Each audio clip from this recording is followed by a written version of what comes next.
Processo de revelação da fotografia antigamente. Olá pessoal, tudo bem? Eu sou Wagner Martins, fotógrafo profissional, e no vídeo de hoje vamos abordar um assunto que já foi um pouco comentado nos vídeos anteriores. Então hoje vamos aprofundar um pouco mais nesse assunto, que trata-se do processo de revelação dessa fotografia. Não tinha como deixar de comentar nesse assunto, porque também fazia parte sobre o assunto abordado nos vídeos anteriores. Pessoal, acompanhe esse vídeo até o final, que está repleto de informações importantes para o grande marco da fotografia. Então hoje será apresentado a você sobre esse processo a partir da criação da daguerreótipo para frente.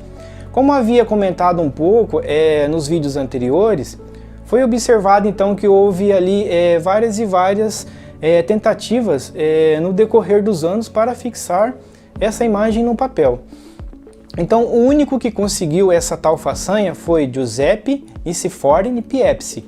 Após décadas de diversas experiências, Niepce conseguiu esse tal feito. Então ele conseguiu registrar diversas imagens, só que em pouco tempo a própria luz as deterioravam. Depois de muitos testes e experimentos, Niepce conseguiu fixar uma imagem através de uma placa de estanho coberta com um derivado de petróleo fotossensível chamado de betume da Judéia.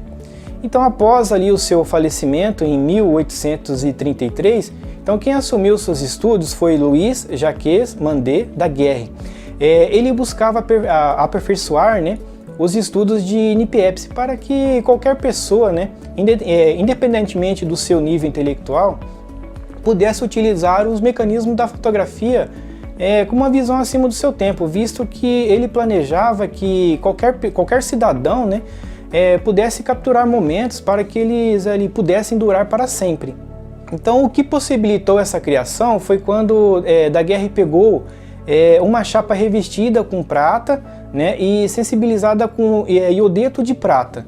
É claro que já feito ali a exposição da imagem, ele pegou e aguardou em seu armário de produtos químicos e ao abri-lo no dia seguinte para continuar ali a exposição daquela chapa, ele percebeu que sobre a chapa havia uma imagem já revelada. Então por causa dos vapores do mercúrio que havia ali em seu armário.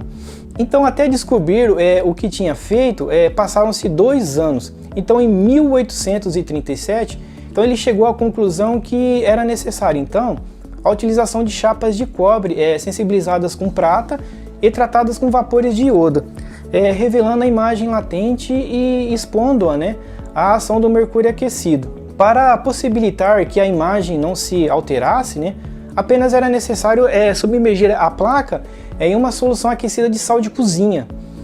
Em termos mais práticos, os daguerreótipos conseguiam fixar a imagem capturada em uma placa rígida e espelhada. Então as maiores características da criação de Daguerre é uma riqueza, nos detalhes e a aparência tridimensional de suas imagens.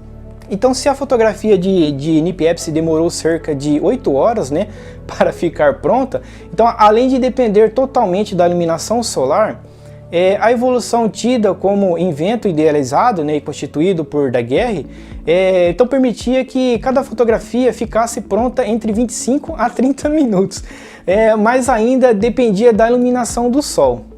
Apesar disso, foi um avanço e tanto para a história da fotografia, especialmente se levarmos em consideração que a fotografia foi levada a diversas localizações além da França. Após Daguerre, outro nome chama a atenção da história da fotografia, que é o de William Henry Tabot, que em 1841 inventou um método para obter cópias dessas fotografias. Esse é basicamente então o método utilizado atualmente. Seus calótipos, como batizou sua criação, são os negativos que devem ser passados para os positivos em outras folhas. Os negativos são os responsáveis por absorver a luminosidade estagnada à imagem e formando a fotografia. Resolvendo a questão da fotocópia, as pesquisas então se voltaram a encontrar um papel para os negativos que pudessem ser rapidamente impressos. Então quem alcançou esse mérito foi o inglês Frederick Scott Archer, que em 1848 que inventou o processo do calódio úmido, que é um composto de éter e álcool, que é uma solução, né, de nitrato e celulose. Então o calódio funcionou como uma substância que dava liga, né, para conseguir aderir ali o nitrato de prata fotossensível à chapa de vidro, que era a base ali do negativo, né? Então com isso, Archer encontrou um meio da foto ser revelada logo após ser tirada. Assim surgiu então a primeira fotografia revelada por este método. E falando um pouco mais sobre o processo de revelação dessas fotografias, houve um outro processo chamado de óxido-redução, que nada mais era que aumentar cerca de 1 milhão de vezes, né, a energia captada, concluindo a sua transformação em prata metálica, produzindo assim então uma imagem visível, né? Os aleatos não expostos e, portanto, não reduzidos continuam fotossensíveis e assim serão eliminados, né, no processo de fixação.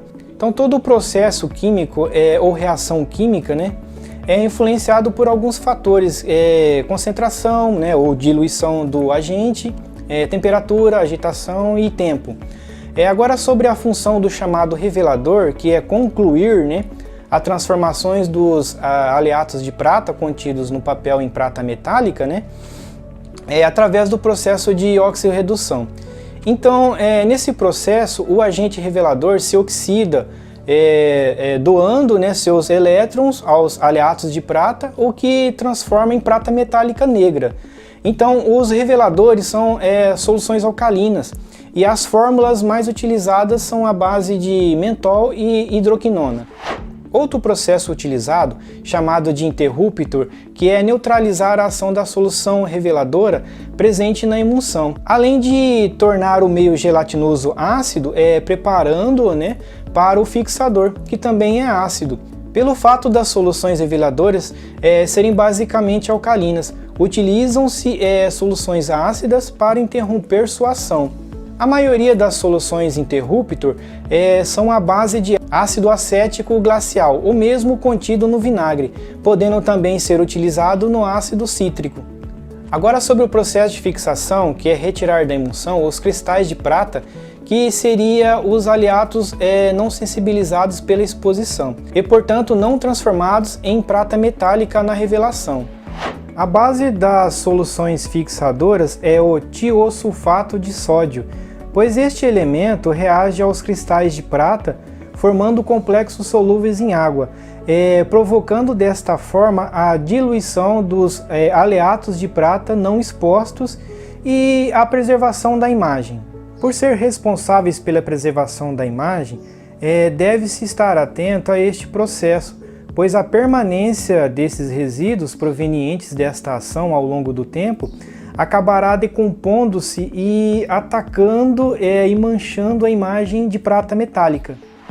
Outro processo utilizado é o da lavagem, que é para remover da emulsão os produtos químicos do fixador. A lavagem tem um importante papel de remover esses produtos deixados na emulsão, ficando somente a imagem de prata metálica.